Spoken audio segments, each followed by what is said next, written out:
Que faire des mômes? Que faire des mômes? Que faire des mômes? Que faire des mômes? Que faire des mômes? Que faire des mômes? Que faire des mômes? Que faire des mômes? Eric Couder. Bonjour à tous, bienvenue, c'est Eric Couder. Si vous écoutez Que faire des mômes, c'est que vous cherchez sûrement comment occuper vos enfants. Eh bien, vous avez choisi la bonne émission, puisqu'avec mes invités, nous avons la solution pour divertir et occuper toute la famille. Au sommaire de ce nouveau numéro de Que faire des mômes, et comme chaque semaine, je vous dévoilerai ma sélection sortie en famille, les films à voir au cinéma, les spectacles à ne pas manquer, je vous présenterai ma sélection livres et nous parlerons musique. Mes invités aujourd'hui, Kev Adams pour le film La famille Adams, dont il est la voix française de Gomez Adams. Marie Wilmer pour son livre #balance ton loup de la collection Rêve bleu publié aux éditions d'Orbestillé. Mario Luracci pour son nouveau spectacle équestre Fascination et Jordan Ducot avec qui nous parlerons de son combat contre le syndrome de Wachterl. Cette émission vous est proposée grâce au soutien de nos partenaires Étoile de Rêve et l'atelier du futur papa Bordeaux. Étoile de Rêve, c'est 15 ans d'expérience dans les événements pour enfants. Vous avez un anniversaire ou une fête de famille à fêter ? N'hésitez plus, contactez-nous au 01 45 74 11 23. 01 45 74 11 23. Une équipe de professionnels est à votre écoute sur Paris et la région parisienne, dès la prise en charge de votre demande jusqu'au jour de votre fête. Préparez-vous au bonheur d'être père. L'atelier du futur papa Bordeaux vous propose 3 ateliers innovants et dédiés aux futurs et nouveaux papas. Devenez un papa formidable en participant à ces ateliers. L'atelier du futur papa Bordeaux, votre partenaire pour une nouvelle vie de famille. L'atelier du futur papa Bordeaux, l'art d'être père sans un père. Réservez votre atelier dès maintenant sur atelierdufuturpapa.com. Voici à présent ma sélection sortie en famille. Que faire des mômes? Cette semaine, je vous parle du nouveau film de Michel Hazanavicius, Le Prince oublié, avec Omar Sy, François Damiens et Bérénice Bejo. On y raconte l'histoire de Sophia, 8 ans, qui vit seule avec son père. Tous les soirs, il lui invente une histoire pour l'endormir. Ces récits extraordinaires prennent vie dans un monde imaginaire où l'héroïne est toujours la princesse Sophia et son père le prince courageux. Mais 3 ans plus tard, quand Sophia rentre au collège, elle n'a plus besoin de ces histoires. Désarmé, son père va devoir accepter que sa fille grandisse et s'éloigne de lui. Dans leur monde imaginaire, le prince va alors devoir affronter la plus épique de toutes ses aventures pour conserver une place dans l'histoire. Je vous propose de découvrir la bande-annonce. Chaque soir, au moment de l'endormir, le père de Sophia devient le prince de ses histoires. Alors on était où déjà? Le prince s'est endormi à côté du coffre magique. Ah voilà, c'est ça. Début de l'histoire dans 2 minutes. Ce monde imaginaire n'appartient qu'à eux. Et dans toutes leurs aventures, peuplées de chevaliers, de dragons et d'éléphants géants, Salut Hugo! il sauve sa princesse. Et ça, jamais ça ne changera. Jamais. Comment ça, pas d'histoire? Papa, j'ai 11 ans. Je peux me les faire toute seule, mes histoires maintenant. Monsieur, vous pouvez pas rentrer, l'histoire va commencer. Pardon? Le prince va arriver. Je suis le prince. Il arrive.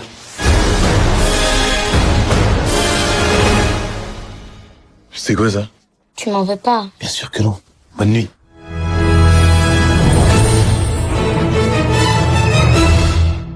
Le Prince oublié, un film à voir au cinéma à partir du 12 février. En décembre dernier est sorti au cinéma le film La famille Adams que j'ai vu il y a quelques jours et j'ai adoré. C'est le premier film d'animation dédié à la famille la plus épouvantable des alentours. Drôle, loufoque et surtout légendaire, la famille vient redéfinir pour vous la notion de bon voisinage. Kev Adams, qui fait la voix française de Gomez Adams, dans le film nous en parle. Alors chérie, malheureuse? Oui, plus encore.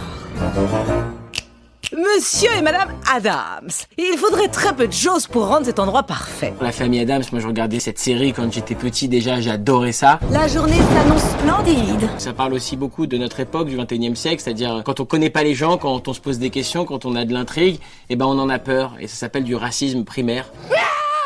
Et ça parle aussi de ça, ce film-là, avec énormément de comédie. Mais il est ton pire. Ah, c'est une prison pour enfants. Quand on se met dans la peau de Gomez Adams, écoute, on cherche un accent mi-espagnol, mi-slovaque, et on essaye de donner le maximum de soi-même. C'est la mazurka de notre fils et vous comprenez. Merci beaucoup. Cette journée devient de plus en plus délicieusement mouvementée. Voilà un film que je vous recommande si vous trouvez votre famille bizarre, alors courez voir La Famille Addams. Spectacle à présent à la Folie Théâtre et Le Petit Mélo vous présente À tes souhaits de Fabio Mara, mise en scène de Gustavo Aroro, une comédie pour les enfants de 5 à 10 ans, tous les mercredis, samedis et dimanches à 15h et pendant les vacances d'hiver, du lundi au vendredi à 14h30 et le dimanche à 15h. L'histoire, Nora fête son anniversaire aujourd'hui et depuis des années, elle fait toujours le même vœu en soufflant les bougies de son gâteau, celui de redevenir une enfant. Cette fois-ci, son vœu va se réaliser et là, tout bascule. Elle s'envole vers une aventure fantastique. Entre marionnettes, doudous géants, potions magiques, le spectacle fera voyager et rire grands et petits. Je vous propose de découvrir un extrait du spectacle.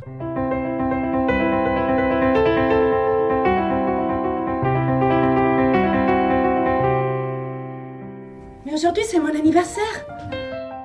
Vas-y, Théodore, souffle. Vas-y, souffle. Vas-y. Je vais aller vivre dans un monde fantastique, partir d'ici pour toujours dans un pays imaginaire. Et au monde de la fantaisie. Oh, mais c'est quoi ça? 1, 2, 3. Il nous faut trouver une porte, un passage. Oui, une porte. Oui, une porte. Moi, je suis arrivé par le placard. Maintenant. Nora, j'arrive. Oh! Je vous laisse dormir alors. Oui. Dormez bien, monsieur. Oui. Bonne nuit, messieurs. Bonne nuit. Bonne nuit. Bonne nuit. À tes souhaits, un spectacle dont Que faire des mômes est fan et partenaire à découvrir en famille jusqu'au 15 mars à la Folie Théâtre. À noter que cette comédie pour enfants est éligible au Petit Molière 2020, mais nous aurons l'occasion d'en reparler puisque Gustavo Aroro sera mon invité le 8 février. Maintenant, dans Que faire des mômes, je reçois Jordan Ducot pour en savoir davantage sur le syndrome de Wachterl. Bonjour Jordan Ducot. Bonjour. Alors j'ai découvert il y a quelques jours votre profil Funkiten31 sur Instagram et votre présentation m'a interpellé. Sur cette présentation, il est écrit « Mon combat contre le syndrome de Wachterl ». Ma première question est la suivante. Qu'est-ce que ce syndrome qui toucherait un cas sur 6000 ? Alors, le syndrome de Wachterl est un acronyme qui rassemble plusieurs malformations associées. Alors, ces malformations sont les suivantes. Donc, il y a le V pour vertèbre, A pour anus, C pour cœur, T pour trachée, E pour oesophage, R pour rein, et L pour limbs, membre d'anglais. Ce sont des malformations qui viennent en général ensemble et qui sont la cause d'une malformation au niveau d'une substance organique qui permet de la division des organes lors du développement embryonnaire. Oui. Alors vous êtes venu au monde avec une imperfection anale, une anomalie au niveau de la trachée, un rein unique, une hydrocéphalie et une malformation pulmonaire, hein, c'est ça hein ? Tout à fait. Certaines de vos malformations ne correspondent pas à l'acronyme, mais ont un lien car vous êtes né avec un problème de fermeture du canal de la moelle épinière, caractéristique que l'on retrouve chez d'autres patients touchés par ce syndrome du Wachterl. Tout à fait, c'est bien ça. Et alors, au cours de mes recherches et des conférences auxquelles j'ai assisté pour les imperfections anales et les malformations digestives associées, j'ai retrouvé des patients qui avaient certaines malformations que moi j'avais, notamment au niveau de la moelle épinière, alors plus communément connu sous le spina bifida, sous le nom du spina bifida. Et voilà, en fait, c'est cette malformation qui intervient dès le début de la grossesse. Quand elles touchent à la moelle épinière, peuvent entraîner également des malformations sur d'autres organes qui ne sont pas répertoriés par le syndrome du Wachterl, mais qui, du coup, ça fait une association. Il y a des cas qui sont similaires et qui sont recensés. Donc si j'ai bien compris, comme vous le disiez, il s'agit d'un problème au niveau du développement embryonnaire qui intervient dès le début de la grossesse et entraîne dans la plupart des cas diverses malformations chez le bébé, de manière aléatoire quant au degré de sévérité également. Hein. Tout à fait, c'est bien ça. C'est vraiment la loterie, si je puis dire. Ouais. Jordan Ducot, les causes sont à ce jour inconnues ? Oui, alors il y a plusieurs associations qui essayent de rassembler des fonds pour faire des recherches justement, mais c'est vrai que pour l'instant nous n'avons pas d'informations. Je me suis renseignée auprès de certains chirurgiens et médecins qui coordonnent des des actions pour accueillir des patients qui sont touchés par cette condition. Alors ces médecins agissent à l'hôpital Necker de Paris et notamment auprès de la filière Neurosphinx et ils m'ont confirmé que pour l'instant il n'y avait pas de cause connue, réelle connue. Alors on va parler un peu de vous. À quoi ressemble votre quotidien ? Alors mon quotidien, quand on me voit comme ça, on ne se doute pas que j'ai toutes ces malformations. Du coup, voilà, vu que c'est interne. Ouais. Mais c'est vrai que voilà, c'est toute une organisation au niveau de mon alimentation pour pouvoir avoir une vie normale, en sachant que j'ai été incontinente jusqu'à récemment, oui. Parce que j'ai décidé de me faire opérer parce que j'ai eu une poche de colostomie, pour recueillir mes selles. Ouais. Et après, on m'a créé un anus parce que je pouvais pas vivre comme ça à la naissance. Et donc, ça s'est bien passé pendant plusieurs années. Mais entre-temps, les moyens de la médecine ont beaucoup évolué. Et j'ai donc décidé de me refaire opérer pour réparer ce qui ne fonctionnait plus vraiment avec l'âge, on va dire. Et jusqu'à maintenant, ça a été toute une organisation. Voilà, au niveau de l'alimentation, c'est vrai que j'ai recours à beaucoup de surveillance à l'hôpital. Et voilà, j'ai décidé de faire cette opération qui a changé ma vie. Oui. Et là, je suis en cours de cicatrisation post-opératoire. Je vais voir comment ça va s'en suivre. J'ai d'autres interventions de prévues. Mais voilà, c'est en cours. Vous avez également subi un double pontage du foie causé par une anomalie dans votre sang qui entraîne une coagulation. Hein. Tout à fait. Alors, je n'ai pas de cause d'information qui explique la cause de cette coagulation, mis à part une suspicion de modification du système circulatoire causée par la pose de cathéter dans des veines toutes petites quand j'étais enfant. Il s'avère qu'il est possible en posant des cathéters justement dans des veines trop petites, ça puisse créer des problèmes de coagulation plus tard. Et moi, c'est ce qui s'est passé. J'ai de gros caillots de sang qui se sont formés plus tard, quand j'ai eu 9 ans et quand j'ai eu 12 ans, ce qui fait que j'ai eu une hémorragie interne causée par une thrombose veineuse et j'ai dû subir des greffes pour me sauver la vie. Ouais. Donc, je suis surveillée à ce niveau-là également. J'allais vous demander justement, vous êtes suivi régulièrement, c'est ça hein ? Tout à fait. Tous les ans, je suis suivie pour vérifier que je n'ai pas de caillots qui se reforment parce que les traitements que l'on m'a proposés étaient assez compliqués, ils causaient beaucoup d'effets secondaires. Donc, on a décidé de tout arrêter et de me surveiller tous les ans, ce qui est ostensiblement correct au niveau de l'organisation. Comment arrivez-vous à vivre justement avec ce syndrome ? Eh bien écoutez, je m'adapte, j'essaie de vivre au jour le jour et surtout ce qui m'a donné la force, c'est de pouvoir participer à des actions auprès de diverses associations pour délivrer un message d'acceptation de soi, car il y a un vrai problème qui persiste de nos jours. Le fait de rencontrer tous ces gens qui ont honte de leur maladie, ne serait-ce que par l'incontinence, qui touche beaucoup de personnes, que ce soit jeunes comme personnes plus âgées. Toutes ces personnes qui souffrent de maladies digestives, nous n'avons pas les mêmes pathologies, mais c'est vrai que les symptômes, les conséquences que l'on rencontre dans notre quotidien, on les partage, on partage ces sentiments qui s'accompagnent.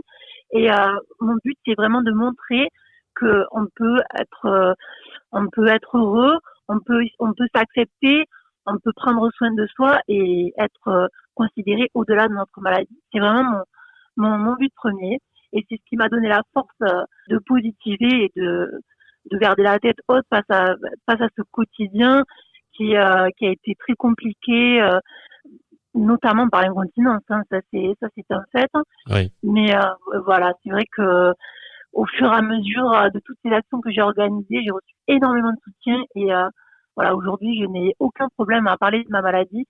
Je suis même fière de tout ce que j'ai fait pour faire bouger les choses et ouvrir les esprits. Aujourd'hui, vous êtes adulte. Comment avez-vous vécu votre enfance ?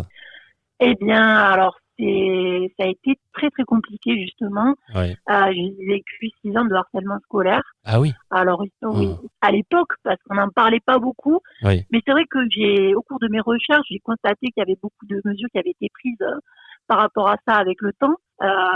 Mais c'est vrai que voilà, je suis dans les années 90.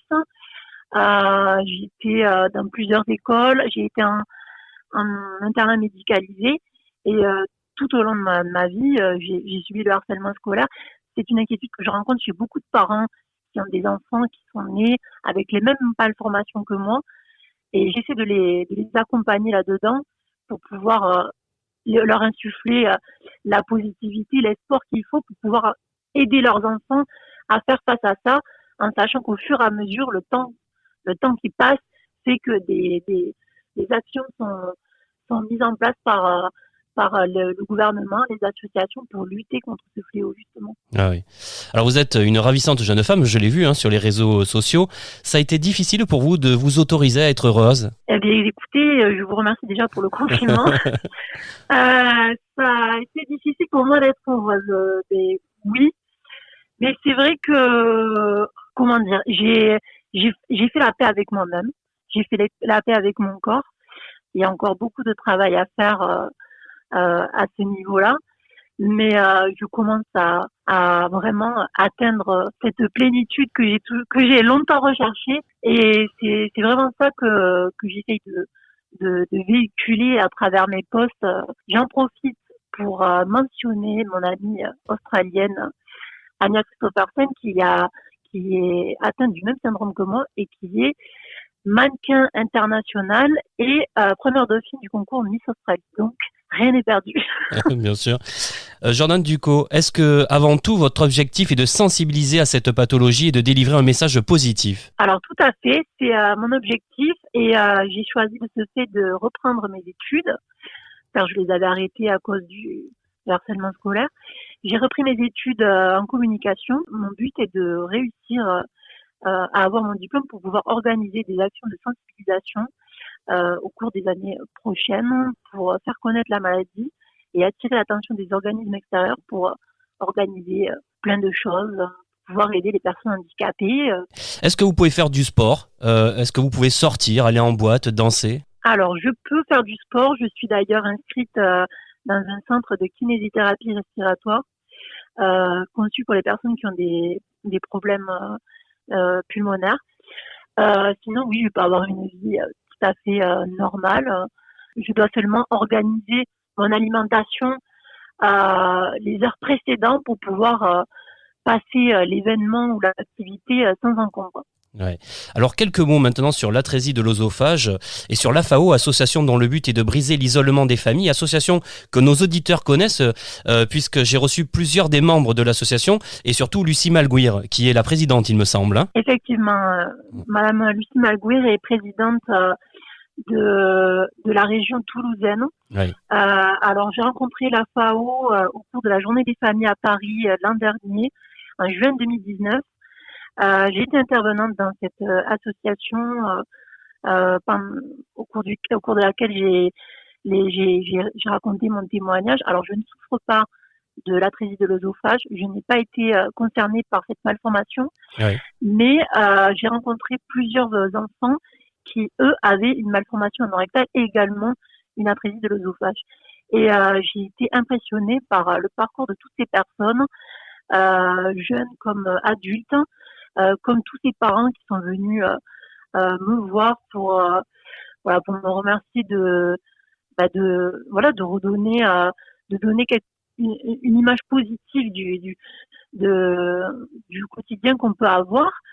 Et ça a été vraiment très enrichissant comme expérience. J'ai vraiment rencontré des personnes formidables qui agissaient tous les jours dans plusieurs régions de France pour pouvoir récolter des fonds pour organiser des actions pour cette association.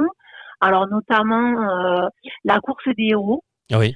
qui est un événement qui permet aux adhérents et aux membres de courir pour sensibiliser, faire connaître la maladie.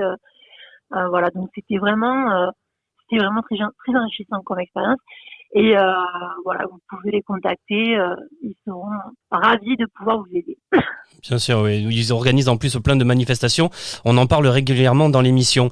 Jordan Ducos, une dernière chose pour les familles qui souhaiteraient trouver un soutien. Quel conseil leur donneriez-vous ? Alors, le conseil que je pourrais leur donner, ce serait déjà de contacter la filière Neurosphinx, qui est vraiment concentrée sur tout ce qui est malformation anorectale et les malformations digestives qui sont associées. Cette filière se situe donc à l'hôpital Necker de Paris. C'est vraiment important de les contacter parce qu'ils sauront vous aiguiller vers le bon interlocuteur qui sont là pour ça. Après, ils peuvent directement me contacter pour que je puisse les envoyer vers des associations qui soutiennent les familles psychologiquement, voilà, au niveau de leur parcours, qui peuvent récolter leurs témoignages. Voilà, donc moi je suis porte-parole d'une fondation australienne qui œuvre dans plusieurs pays du monde, mais je fais le lien pour que toutes ces actions soient communiquées en France, car il y a beaucoup de démarches qui sont faites là-bas. Très bien. Pour vous contacter, on peut le faire sur votre profil Instagram ? Oui, vous pouvez le faire sur mon profil Instagram, vous pouvez me chercher directement sur Facebook, m'envoyer un message et je vous répondrai avec plaisir. Le profil Instagram, c'est Funkitaine31. Tout à fait. Et sur Facebook, c'est Jordan Ducos, c'est ça ? Tout à fait, c'est ça. Je vous remercie en tout cas, Jordan Ducos. Merci beaucoup. Je vous remercie à vous, Eric Couder. C'était un honneur pour moi de participer à votre émission. Avec plaisir. À bientôt. Au revoir. À bientôt, au revoir. Dans quelques minutes, votre rubrique livre, mais d'abord, je souhaitais pour cette nouvelle année replonger dans les archives de l'émission. Il y a quelques mois, j'ai pu passer une journée extraordinaire au cœur de la forêt d'Ermenonville, lieu où Mario Luracci, véritable homme orchestre du cheval, a construit sa maison et ses nouvelles écuries, et cela pour nous parler de son nouveau grand spectacle équestre Fascination. Je vous propose de réécouter un extrait de notre rencontre. Bonjour Mario Luracci. Bonjour. Alors vous serez prochainement à Paris et en tournée dans toute la France dans votre grand spectacle équestre Fascination, spectacle qui vient couronner 50 ans de carrière. Mario Luracci, comment avez-vous imaginé ce spectacle ? Que va pouvoir découvrir le public ? Alors une chose la plus simple du monde, d'abord la qualité du cheval, la qualité des hommes qui travaillent avec les chevaux et surtout ce qui m'a toujours fasciné, c'est pour ça que le spectacle s'appelait Fascination, toute ma vie. Tout le long de ma vie, je dirais, c'est cet animal absolument exceptionnel, fantastique, extraordinaire, qui est le cheval.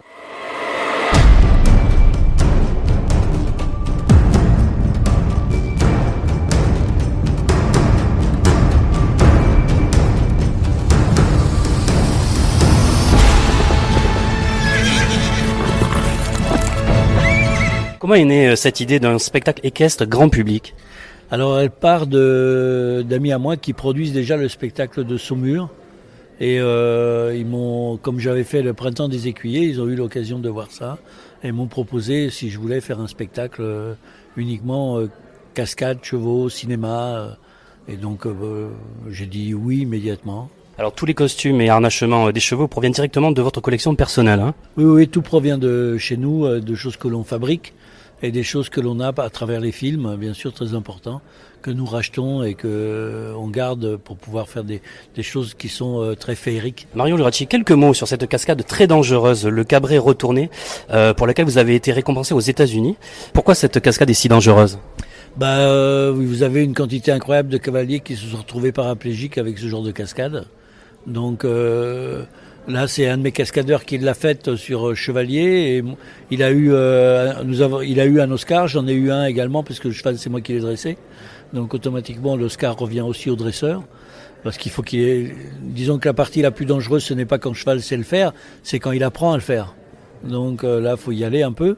Et effectivement, on a eu cette reconnaissance américaine. Ce qui est dommage, c'est que vous avez, par exemple, dans les Césars, absolument aucune reconnaissance pour les cascadeurs. Et pourtant, lorsque vous prenez un acteur qui est relativement maladroit, on arrive à en faire un James Bond extraordinaire. Alors quand on parle justement de vous, Mario Luracci, on pense inévitablement au cinéma, avec plus de 500 films français et internationaux à votre actif. Quel est le film sur lequel vous avez travaillé et qui vous laisse le meilleur souvenir ?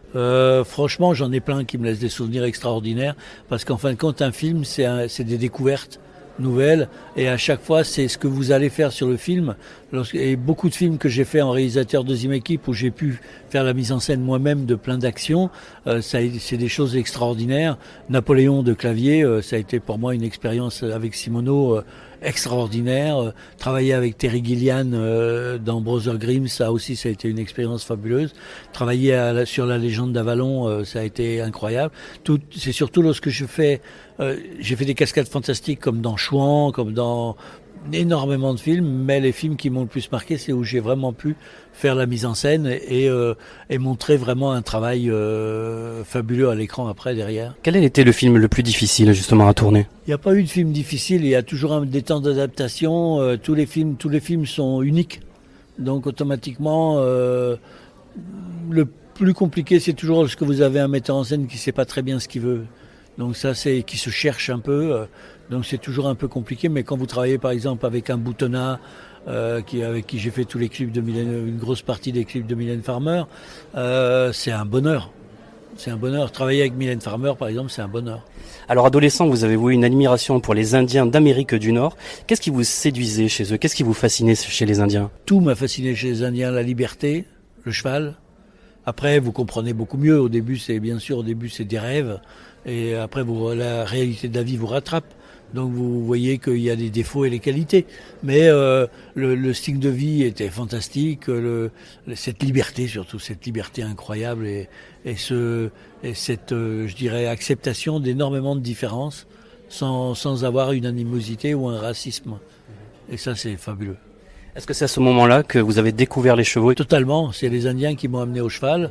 Et après, c'est l'Espagne qui m'a amené à la beauté du cheval, à ce côté folklorique, à ce côté plaisir, à ce côté chanson, à ce côté cheval, tauromachie même. Qu'est-ce que votre rencontre avec Paco Yánez a changé dans votre vie ? Il m'a appris la régularité et la rigueur du travail. Après, je suis je dirais l'Arsène Lupin le plus élégant qui existe dans l'équitation. J'ai volé des bons trucs partout. Et c'est ce qu'il faut faire, il faut être élégant, reconnaissant et surtout regarder tout ce qu'il faut faire en bien et éviter ce qu'il faut faire en mal. Alors nous sommes au Tipi, lieu devenu mythique, et c'est ici que vous préparez vos chevaux et les plus grands spectacles et films. Comment se passe une journée de Mario Luracci ici ? Normalement, comme n'importe quel ouvrier qui travaille.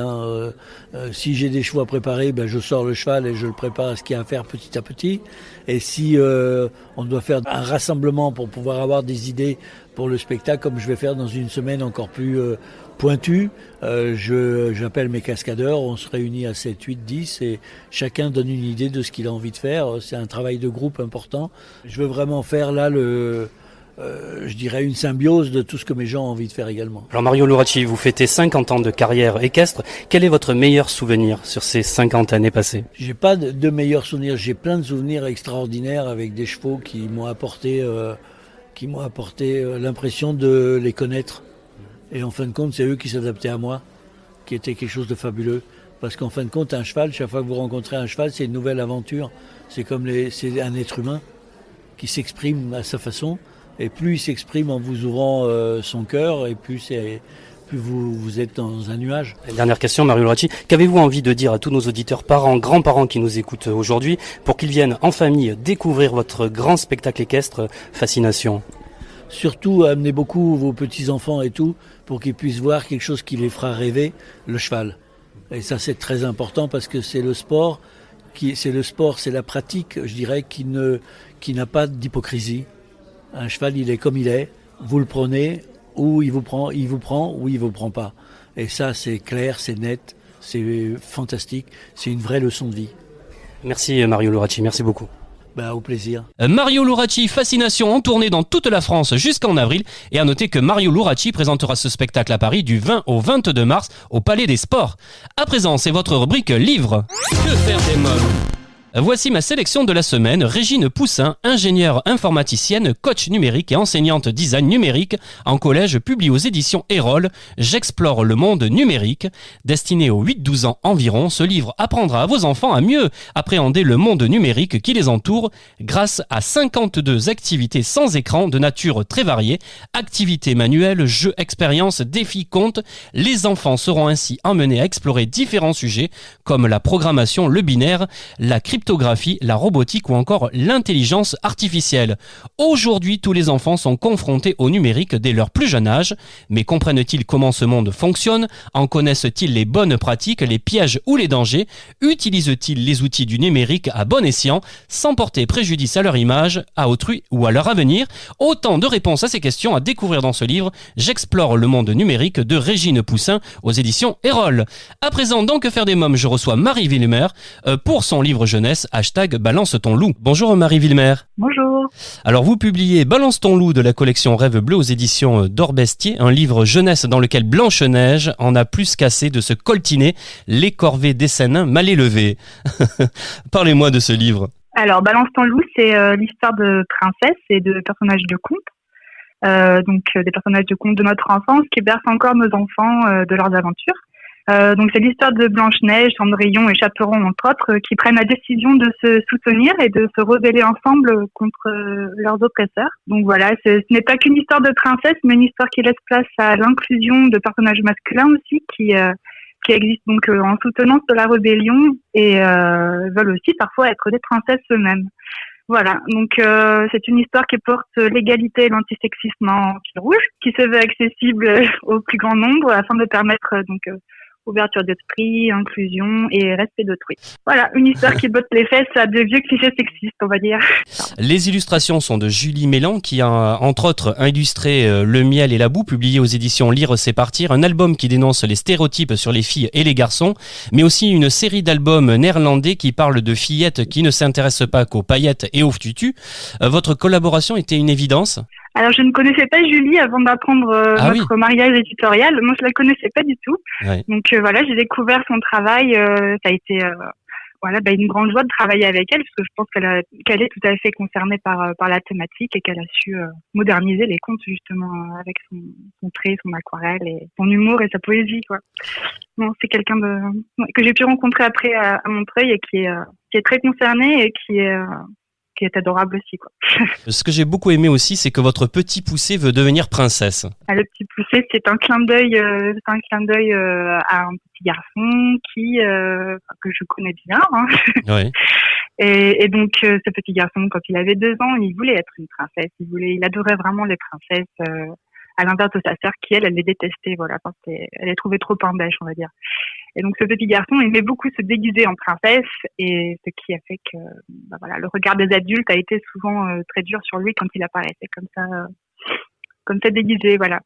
Donc, c'était important pour moi de lui laisser une place et une existence dans ce livre, parce que, il me semble que les petits garçons ont eux aussi le droit d'être des princesses, et que toute cette image sexiste et finalement le fait de sexualiser comme ça les petits garçons, les petites filles, ça vient de nous adultes, quoi. Donc il faut ouvrir l'esprit, ouvrir l'esprit et puis laisser place, voilà, à ce que l'enfant veut être. Alors j'ai relevé justement ce passage que j'ai trouvé super. Que tu sois noble ou souillon, fille ou garçon, nous sommes toutes et tous des princesses si nous le décidons. Oui, voilà. C'était important de faire passer ce message de liberté, finalement. Est-ce que vous avez puisé dans vos souvenirs d'enfance également? J'ai été inspirée par des personnages moi-même quand j'étais petite. Enfin, voilà, je parle de Jo March